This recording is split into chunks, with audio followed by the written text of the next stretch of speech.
Kumar দেখতেছে okay slow sir playing a test match after 6 months, but obviously Bangladesh has played a lot of cricket during this time. How does the shift work for a team that has played so many white ball matches? Is it a technical shift or more of a mental shift? I first of all noticed that it's a small group today, so it's test cricket. Now look, it's more.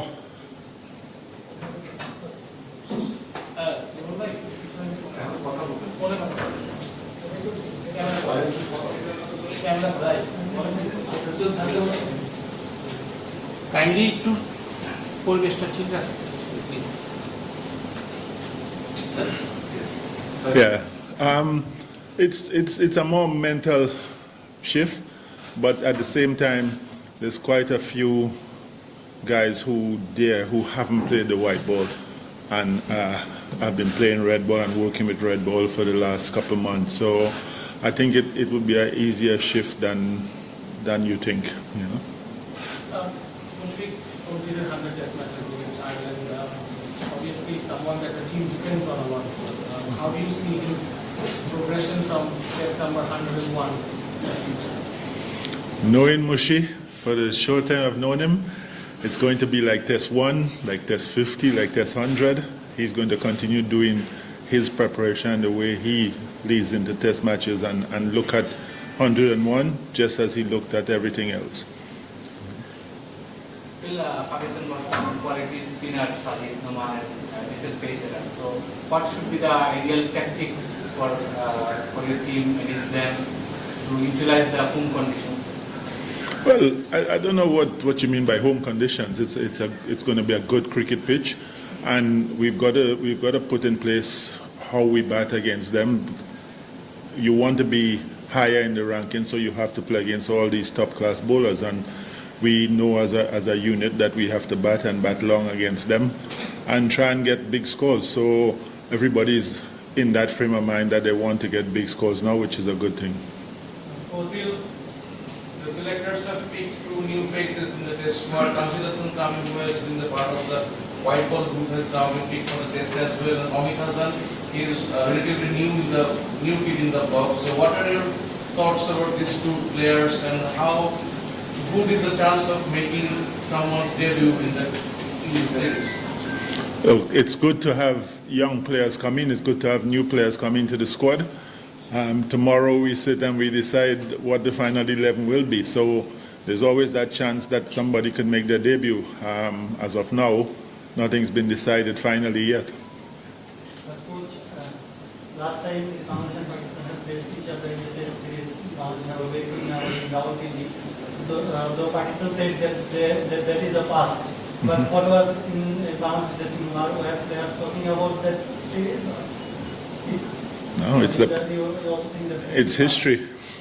It's history. That history is gone. You're talking about history now. So we want to make new history now. So we're looking for Friday and see what happens from Friday.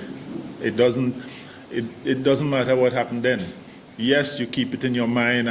It gives you a boost inside that you've won the last game, but it's a new game. It's a new place. We're in Bangladesh now. We're not in Pakistan. So all those things we have to try and put behind us and make sure that we focus in on Friday. It's not about this spirit actually. It's about his coaching. Salahuddin Ahmed probably left the national team coaching panel after this series. You are part of the setup until 2027. How do you see that he is going to HP and with his what is your thought?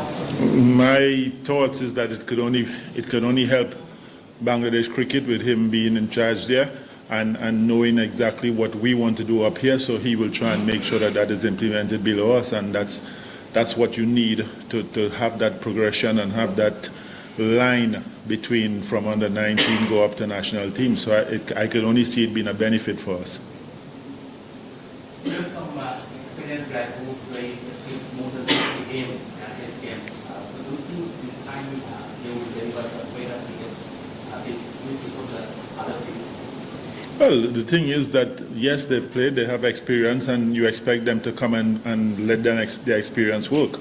So I can't sit here and say, yes, they will do that, but they've been working hard and trying to make sure that that counts, the experience counts, their work ethic and their build-up counts. So hopefully things will go well. Speaking about the previous series again, obviously there is always expectations of Bangladesh players, but when we back at Bangladesh 2-0 in the last series, so do you feel that Bangladesh expectations is more this time, and how do you counter them? What do you tell the boys to come and focus on the process? I think the expectation is more than 95% outside the dressing room. I think you all, the public, everybody have more expectations than we have in the dressing room. We prepare and we look forward to playing.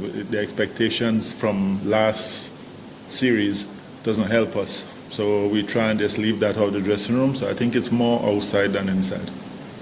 I think Well, there's a lot of talk about diet and how do you see his progression as a pace bowler? And there's a lot of expectations that about Rana to the young kid. How do you see him? What your advice for a young player like Rana? A lot of pace, a lot of hype around him. So how do you see him? I tell you what's the best thing about Nairana is his sense of understanding where he is and what he has to do. For a person who has just come into the game, basically, his mentality about what he has to do to prepare and where he is, it's highly intelligent as far as I'm concerned. With him, we have to monitor him. We have to try and make sure that we don't overwork him. We don't play him in test matches where he's half fit because we're talking about we want him and we want that pace. We have a nice battery of fast bowlers. He is the leading where pace is concerned now, so we have to look after him too. And both managing workload. I mean, do you feel that it's higher that he plays one test and then get ready for another one? Because going forward, you have 2000% World Cup and might some of the ODI series where nine will take a vital role. Well, as I say, we monitor. After the first test match, we see where he is, how much overseas bowled. That's how the workload works. So we monitor the workload and see if he's able to have the chance to play in the second test or get a rest. Coach, history says Pakistan has always produced good fast bowlers, but in this series it seems like we are going to play on a green top. Do you think Bangladesh pace battery is in better shape right now compared to Pakistan pace battery? I don't think one team is in better shape. I think we have two good fast bowling units going into this test match. I also think that we have two good spinner units going into the test match. So it's about who grabs and takes hold of the important moments in the test match. In every session, there's always moments that you have to win. So which team is able to win those moments in each session will come out on top. that's true. Now what are you thinking about our spinners? Because Mirpur is not too much spin friendly than past. So very much challenging time will come for them. Yeah, but challenging times means that you have to up your game and you have to make sure that you know what you have to do on better wickets. It's a case where that's the direction all the teams want to go in because we want to play better cricket. We want when we go to South Africa that our spinners are able to bowl there on better wickets. So the guys are working on things and making sure that there's changes in what they do for these better wickets that we're playing on now. Thank you. Thank you.